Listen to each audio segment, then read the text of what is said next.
Hello అన్న, మీ పేరు? నా పేరు ప్రదీప్ అండి. ఇప్పుడు ఏపీలో ఎన్నికలు జరిగినాయి కదా, ఏ పార్టీ అధికారంలోకి వస్తుంది అనుకుంటున్నారు మీరు? అంటే మేము గెస్ చేసేదైతే జగన్ వస్తాడు అనుకుంటున్నాము. ఎందుకు జగన్ గారు మరి వస్తారు అనుకుంటున్నారు? ఆయన చేసిన సంక్షేమ పథకాలను బట్టి ఆయన కొద్దిగా కాన్ఫిడెంట్గా ఉన్నాడు. నేను ఎట్లాగో నేనే గెలుస్తానని. అంటే ఆంధ్రప్రదేశ్లో ఓటింగ్ శాతం అనేది పెరిగింది, అది జగన్కి వ్యతిరేక ఓట్లు అనుకోవచ్చు కదా, చంద్రబాబు నాయుడుకి పడ్డాయి అనుకోవచ్చు కదా? అది మాత్రం గ్యారంటీ. ఎందుకంటే కొద్దిగా కార్పొరేట్ సంస్థలు ఉంటాయి కదా, అవన్నీ చంద్రబాబుకే వెళ్తాయి ఓట్లన్నీ. ఈయన బడుగు బలగిన వర్గాలను పట్టించుకోవడము అట్లా, ఈ జగన్ గారు ఇట్లా ఓన్లీ మిడిల్ క్లాస్ ఫ్యామిలీ వాళ్ళని ఎక్కువ ఫోకస్ చేశాడు కాబట్టి ఆ ఓట్లన్నీ ఒక సైడ్ అయినాయి.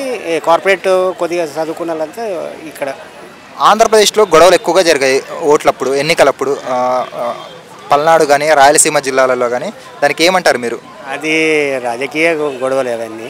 ఎందుకంటే కక్ష సాధింపులు అంటే ఎన్నికల్లో ప్రజాస్వామ్యంలో ఇలా చేయడం ఎంతవరకు కరెక్ట్ అంటారు? ఓడిపోతామనే భయంతోనే చేశారనుకోవచ్చు. అదైతే కరెక్ట్ కాదు. అది ఓడిపోతామనే భయంతో చేయడము వాళ్ళు చేసిండ్రు, అదైతే కరెక్ట్ కాదు. అది ఒక నిరుపేద కుటుంబాలను కొట్టడం కూడా కరెక్ట్ కాదు. పెద్ద పెద్ద వాళ్ళు కొట్టే ఈ పొత్తు ఇది ఏదైతే ఉన్నారో టీడీపీ జనసేన బీజేపీ వాళ్ళని చూసి వైసీపీ వాళ్ళు భయపడ్డారు, అందుకోసమే దాడులకి సిద్ధపడ్డారు. వాళ్ళు భయపడలేదు, వాళ్ళు ఎప్పుడు భయపడలేదు. వాళ్ళు ఎప్పుడు కాన్ఫిడెంట్గా ఉన్నారు. ఫస్ట్ స్టార్టింగ్ నుంచి కూడా వాళ్ళు కాన్ఫిడెంట్గా ఉన్నారు, వాళ్ళే వస్తారనే కాన్ఫిడెంట్ అయితే ఉన్నది. అక్కడ వైసీపీకి మంచి పేరు అయితే ఉంది అక్కడ. మరి చంద్రబాబు నాయుడు గురించి ఎందుకు వద్దనుకుంటున్నారు? ఆయన వస్తే ఏం డెవలప్మెంట్ జరుగుతుంది? చంద్రబాబు 14 సంవత్సరాలు సీఎం చేశాడు కానీ అంత లేదు. ఆయన ఓన్లీ కార్పొరేట్ వాళ్ళకి ఎక్కువ ప్రోత్సాహం చేస్తాడు, బీదలకు మాత్రం ఆయన ఏం చేయడు. కానీ 5 ఏళ్ళు గడిచిపోయింది జగన్ గారి పరిపాలన, రాజధాని అనేది లేదు. ఆంధ్రప్రదేశ్కి రాజధాని లేదంటే అవసరం లేదండి, రాజధాని అయితే అవసరం లేదు. రాజధాని లేకుండా ఎలా చెప్పండి? ఇది హైదరాబాద్ ఉంది, ఇది అందరూ ఉన్నారు ఇక్కడ. రాయలసీమ వాళ్ళు ఉన్నారు, బెంగళూరు వాళ్ళు ఉన్నారు, కొన్ని రాష్ట్రాల వాళ్ళు ఇక్కడ ఉన్నారు. అంటే ఇది ఒక ఉమ్మడి ఒక జిల్లా.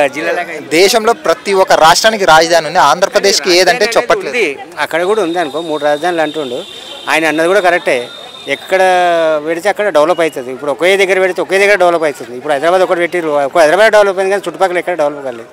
అట్లా ఆయన ఉద్దేశం అట్లుంది, అందుకే 3 రాజధానులు పెట్టినట్టు. కరెక్ట్ అంటారా 3 రాజధానులు? కరెక్టే. ఎందుకంటే డెవలపింగ్ కావాలంటే, రాష్ట్రం మొత్తం డెవలప్ కావాలంటే 3 రాజధానులు కంపల్సరీ. చంద్రబాబు నాయుడు గారు వస్తే మొత్తం రాజధాని అమరావతిని చేస్తానంటున్నారు. ఆయన వస్తే అదొక ఒంటెద్దుడు పోగలు ఉంటుంది.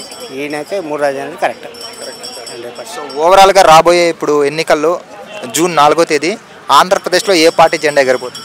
వైపీసీ మాత్రం 100% ఎగురుతుంది పక్క. ఓకే, ఎన్ని సీట్లు వచ్చే అవకాశం ఉందంటారు వైసీపీకి 150 పైన వస్తుందండి. 150 పైన. ఆయన అన్నాడు 175 అన్నాడు, కానీ 175 రాదు. ఎందుకంటే వీళ్ళు ముగ్గురు పొత్తు పెట్టుకొని చేశారు కాబట్టి 150 పైన మాత్రం 100%. Okay, thanks. Okay. Hi friends, మా ఫ్యూచర్ టుడే ఛానల్ చూస్తున్నందుకు చాలా థ్యాంక్స్. మరిన్ని లేటెస్ట్ వీడియోస్ కోసం వెంటనే సబ్స్క్రైబ్ చేయండి. అలాగే ఈ బెల్ని కూడా రింగ్ చేసేయండి. మా లేటెస్ట్ వీడియోస్ నోటిఫికేషన్స్ అన్నీ మీ మొబైల్లో వస్తాయి. మా వీడియోస్ మీకు నచ్చితే లైక్ చేయండి, షేర్ చేయండి, నచ్చకపోతే కామెంట్ చేయండి.